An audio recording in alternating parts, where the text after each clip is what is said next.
ဟယ်လိုမင်္ဂလာပါပင်လယ်ဓမြစီပြီးတော့ပြန်လာတော့အေးမိသွားတာပဲလားဒါမှမဟုတ်ဘူးဆိုလဲအကြောက်လွန်သွားတာပဲလားမသိဘူးခေါင်းကိုက်တာနဲ့ခေါင်းကိုက်ပြအောင်လို့ဆိုပြီးတော့ဆက်ကလေးစားခြင်းတယ်လို့သူ့ကိုပြောလိုက်တာသူက Facebook မှာ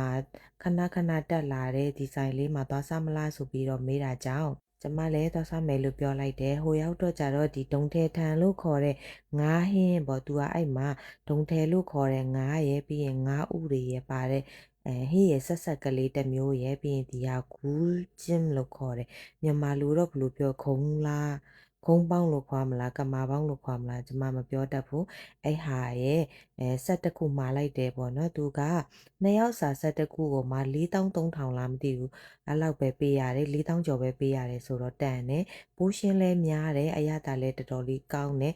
ဆက်ကလေးနဲ့လေရတီဥတို့အေးအေးလေးမှာစားလို့အဆင်ပြေတယ်အစကကျမကကျောင်းကနေပြီးတော့ scholar ရထားတဲ့ပတ်စံရှိတာကြောင့်အဲ့ပတ်စံနဲ့သူ့ကိုမုတ်ဝယ်ကျွေးမယ်ဆိုပြီးတော့ပြောထားတာရှိဘူးတယ်ကွာအဲ့ဆိုတော့ဒီနေ့ဝယ်စားတာကိုကျမရှင်းမယ်ဆိုပြီးတော့သူ့ကို